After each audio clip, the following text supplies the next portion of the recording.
महिला आरक्षण bill pass होने पर बीजेपी की महिला सांसदों ने जननायक की तरह पीएम मोदी का स्वागत सत्कार किया। लेकिन इन महिला सांसदों को शायद ये नहीं पता कि मोदी जी 2024 में इनमें से कितनी महिलाओं का टिकट काट देंगे। पीएम मोदी के साथ खड़े होकर चेहरे पर मुस्कान बिखेरने वाली मीनाक्षी लेखी ये क्या गारंटी दे सकती हैं कि उनका टिकट नहीं कटेगा? क्या स्मृति ईरानी को ये पक्का है कि उन्हें अगले चुनाव में टिकट मिलेगा ही?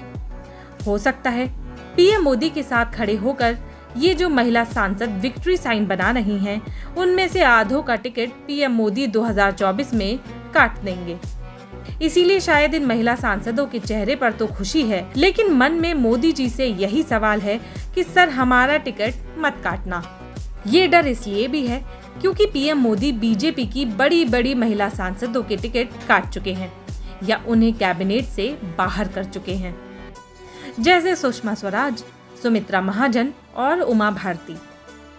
वैसे पीएम मोदी के साथ खड़ी महिला सांसदों का डर चुटकी में दूर हो जाता अगर पीएम मोदी महिला आरक्षण तुरंत लागू कर देते तो।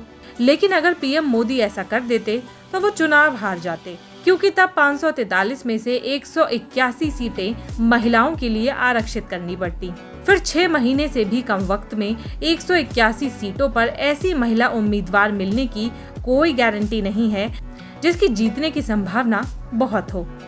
2024 के चुनाव के लिए पीएम मोदी कोई रिस्क नहीं लेना चाहेंगे, इसीलिए महिला आरक्षण बिल पास करने का स्टंट खेलकर उन्हें भविष्य पर टाल दिया गया है और बीजेपी की महिला सांसद मन मसोट कर रह गई हैं।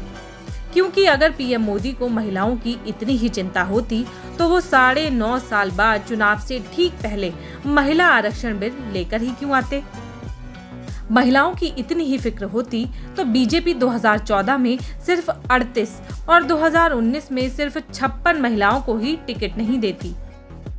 एक सोच ये भी है कि महिला आरक्षण बिल तो लंबे समय से कांग्रेस और खासकर सोनिया गांधी का ड्रीम प्रोजेक्ट रहा है। ऐसे में चुनाव से ठीक पहले बीजेपी महिला आरक्षण बिल लाकर सोनिया गांधी को भी क्रेडिट देने की भूल क्यों करेगी? इसके साथ ही इसमें ये भी पेच फंस रहा है कि दरअसल इंडिया गठबंधन के तोड़ के रूप में बीजेपी को कुछ समझ ही नहीं आ रहा कि वो करे क्या। इसीलिए झाड़ पोंछ कर वो मुद्दा निकल गया जो पुराना और उबाऊ हो चुका है, जो 27 साल से लटका है। और जब आरक्षण तुरंत लागू ही नहीं करना था तो विशेष सत्र बुलाने की कोई जरूरत नहीं थी। लेकिन बीजेपी को ये माहौल बनाना था कि पीएम मोदी कुछ बड़ा करने वाले हैं, इसीलिए महिला आरक्षण बिल का गिमिक छेड़ दिया और जानबूझकर आखिर तक ये छिपाए रखा कि बीजेपी महिला आरक्षण बिल पेश करने वाली है, और वो भी परिसीमन और जनगणना जैसी शर्तों के साथ। महिला आरक्षण बिल पर बीजेपी के पास इन सवालों का कोई जवाब नहीं है। सिर्फ 15 साल के लिए ही आरक्षण क्यों? महिला आरक्षण में ओबीसी आरक्षण क्यों नहीं? नोटबंदी जैसे फैसले अचानक हो सकते हैं तो महिला आरक्षण तुरंत लागू क्यों नहीं हो सकता? कांग्रेस जो बिल लेकर आई थी उसमें तो परिसीमन वाली शर्त ही नहीं, तो इस बिल में क्यों?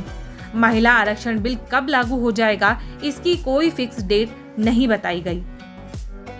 कमाल की बात तो ये है कि महिला आरक्षण बिल पेश होने के दौरान बीजेपी ने फिल्मी चेहरों को नई संसद में बुलाकर पूरा माहौल बना दिया। केंद्रीय मंत्री अनुराग ठाकुर तो खुद से इन अभिनेत्रियों को मिठाई बांटने लगे।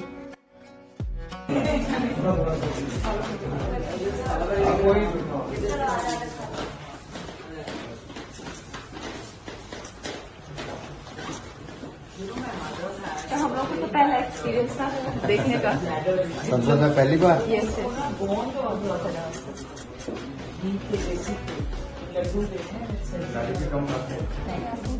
महिला आरक्षण बिल्कुल चमकाने के लिए इन चेहरों को आगे कर दिया गया, जबकि इस ऐतिहासिक मौके पर देश की पहली महिला आदिवासी राष्ट्रपति को इससे दूर रखा गया। Thinks that this is quite a nice building, nice peacocks, nice peacock feathers on the ground, nice peacock feathers in the chair. It's a nice, tasteful building. But frankly, I would have liked to see the President of India in this.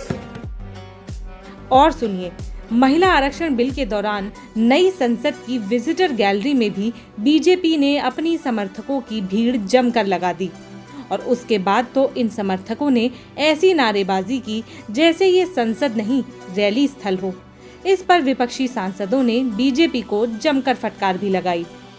मैं आपको बता रही हूँ, मेरा personal experience है। परसों के दिन और कल मैं जितने बार बाहर गई घर जाने के लिए, लंच हो या जो भी ब्रेक हो, groups of women were coming और उन्होंने सबने मुझसे कहा हम आपके फैन हैं मगर हम बीजेपी सपोर्टर हैं। I am sorry sir, I did not want to bring this into the house, but after what happened just now I am forced to bring it to your notice.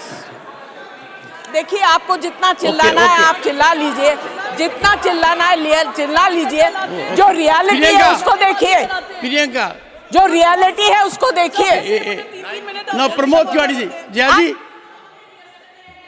Jaya ji, I have taken note of it, sir ये पूरा परिसर आपके अधीन है, पूरा परिसर, पूरा campus आपके अधीन है जो राज्यसभा का है। हम सुनियोजित ढंग से देख रहे हैं। इसमें ये पता लगाना चाहिए कि किसकी रिकमेंडेशन पर, किस सदस्य की रिकमेंडेशन पर ये आए थे जो आए थे, तो उस सदस्य के खिलाफ, एक मिनट पूरा कर दूं मैं, उस सदस्य के खिलाफ कठोरतम कार्रवाई हो। दूसरी बात सर, ये सदन को क्या कर लिया गया है, आपके परिसर को ग्रुप में हम जाते हैं, बाहर देखते हैं, कहते साहब हम आपके साथ नहीं, लेकिन हम इस वार्ड से आए हैं, हम इस एरिया से आए। तो भाजपा सुनियोजित ढंग से राज्यसभा की मर्यादा का हनन कर रही है, इसलिए मैं आपकी व्यवस्था चाहता हूं। गजब की बात ये भी है कि मोदी जी ऐसा महिला आरक्षण बिल लेकर आए हैं, वो 15 सालों के लिए ही लागू होगा और उससे गजब की बात ये है कि इसे लागू होने में भी 15 साल या उससे ज्यादा का समय लग सकता है।